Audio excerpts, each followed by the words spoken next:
Atos, capítulo 11. A notícia espalhou-se rapidamente e não demorou muito para que os líderes e os cristãos de Jerusalém soubessem do ocorrido. Eles foram informados de que alguns estrangeiros não judeus agora eram parte da comunidade. Quando Pedro voltou para Jerusalém, alguns de seus antigos companheiros, preocupados com a questão da circuncisão, vieram censurá-lo. O que é que você pensa que está fazendo, envolvendo-se com essa gente, comendo o que é proibido e arruinando nossa reputação? Começando do princípio, Pedro contou toda a história. Eu estava na cidade de Jope orando. Entrei em êxtase espiritual e tive uma visão. Um lençol imenso sustentado por cordas nas 4 pontas desceu do céu e parou no chão, bem na minha frente. No lençol estavam animais do campo e selvagens, répteis e aves, todo o tipo de bicho. Fascinado, fiquei pensando naquilo. Então ouvi uma voz: "Vá em frente, Pedro, mate e coma." Respondi: "De jeito nenhum, Senhor. Nunca comi nada que não fosse preparado segundo os preceitos judaicos." Mas a voz falou de novo: "Se Deus diz que está tudo bem, está tudo bem." Isso aconteceu 3 vezes. Depois o lençol foi puxado de volta para o céu. Foi aí que 3 homens de Cesareia apareceram na casa em que eu estava hospedado. O Espírito ordenou que eu fosse com eles sem fazer perguntas. Eu os acompanhei com 6 amigos até a casa do homem que havia mandado me chamar. Ele contou que tinha visto um anjo em sua casa, tão real quanto uma pessoa. O anjo lhe ordenara: "Ande buscar Simão em Jope, aquele que é chamado de Pedro. O que ele vai dizer salvará sua vida. Na verdade, sua e de todos os seus." Então comecei a falar. Eu tinha apenas começado a falar quando o Espírito Santo desceu sobre eles, exatamente como aconteceu conosco no princípio. Naquele momento, lembrei-me das palavras de Jesus: "João batizou com água, mas vocês serão batizados com o Espírito Santo." Então pergunto a vocês: se Deus concedeu a eles o mesmo dom que deu a nós quando cremos no Senhor Jesus Cristo, como eu poderia me opor a Deus? Ao ouvir o relato, eles ficam quietos e, em seguida, começaram a louvar a Deus. Então aconteceu. Deus se manifestou a outras nações, abrindo para elas o caminho da vida. Os que haviam sido dispersos pela perseguição iniciada com a morte de Estevão foram parar na Fenícia, em Chipre e em Antioquia, mas ainda falavam e se relacionavam apenas com outros judeus. Então, alguns homens de Chipre e Cirene foram a Antioquia e começaram a pregar a mensagem aos gregos. Deus gostou do que fizeram e mostrou sua plena aprovação. Muitos gregos creram e se converteram ao Senhor.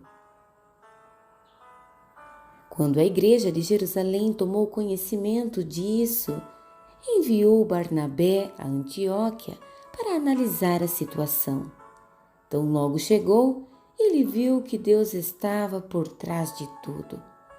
Por esse motivo, se lançou à obra com eles, ajudando-os a permanecer firmes na fé para o resto da vida.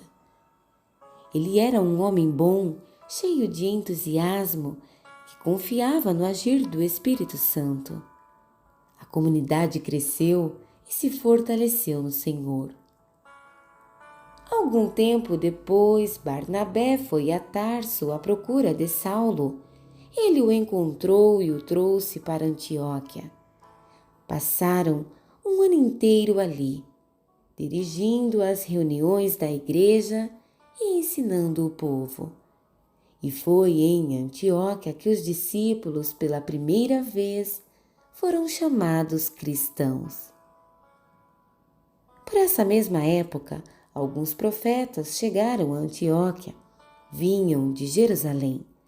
Um deles, chamado Ágabo, levantou-se um dia e, impelido pelo Espírito, anunciou que uma fome severa estava para devastar o país, que de fato aconteceu no reinado de Cláudio. Então, os discípulos decidiram enviar cada um o que pudesse para ajudar os cristãos da Judéia. Coube a Barnabé e Saulo a tarefa de entregar a oferta aos líderes em Jerusalém. Atos, capítulo 12. Foi nesse meio tempo que o rei Herodes pôs na cabeça a ideia de perseguir alguns membros da igreja. Mandou assassinar Tiago, irmão de João, e quando viu que isso fez subir sua popularidade entre os judeus, ordenou a prisão de Pedro. Tudo isso durante a semana da Páscoa. O apóstolo ficou na cadeia vigiado por 4 grupos de 4 soldados.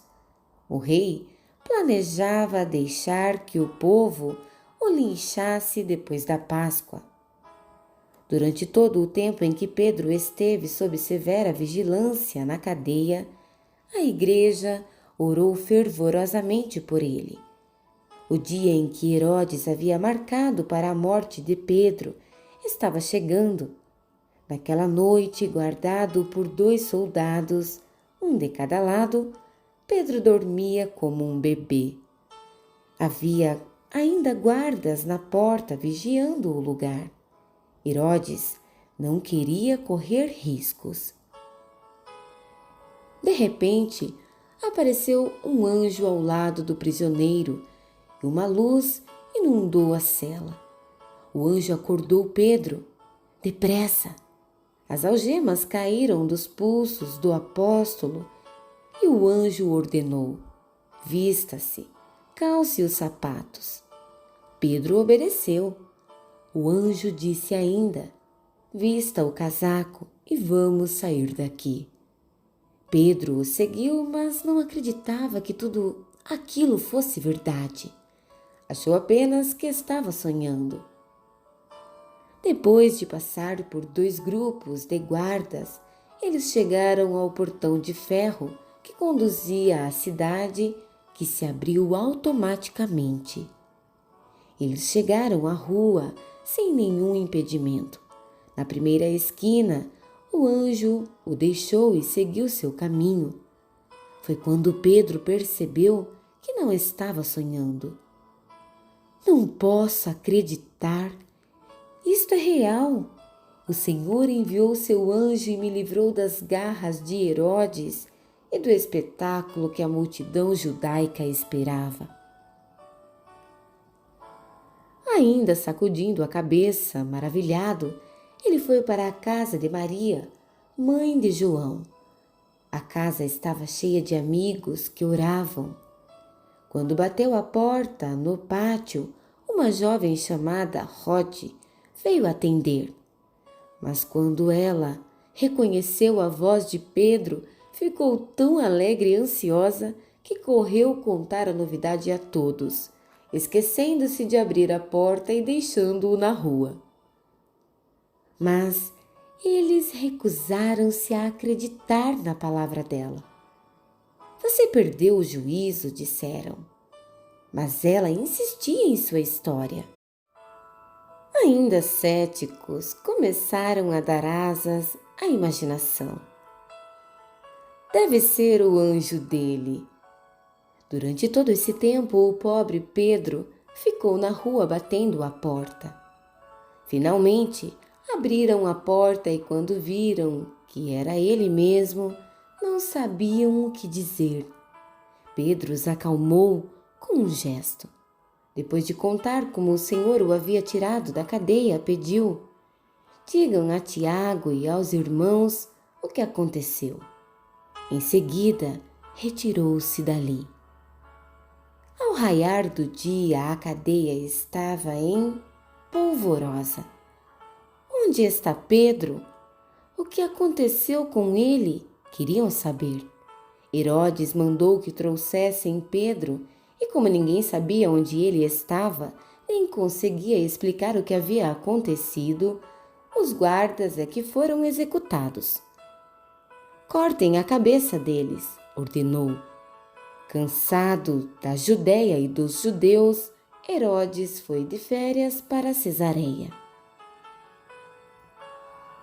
As coisas não iam mesmo bem para Herodes. O povo de Tiro e Sidom fazia oposição a ele, mas pediram a Blasto, braço direito do rei, uma audiência com Herodes. Uma delegação tentaria, de boa vontade, acertar a situação. O motivo é que dependiam da Judéia, porque vinha dessa província seu suprimento de comida e a situação estava se tornando insustentável.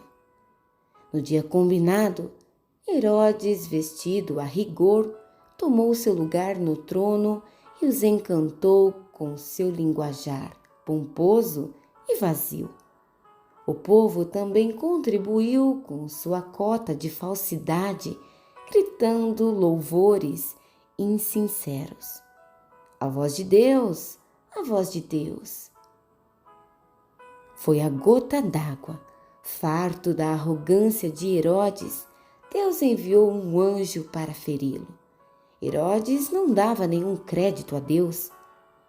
Assim, ali ele caiu, podre até a alma, de modo horrível, morreu comido de bichos.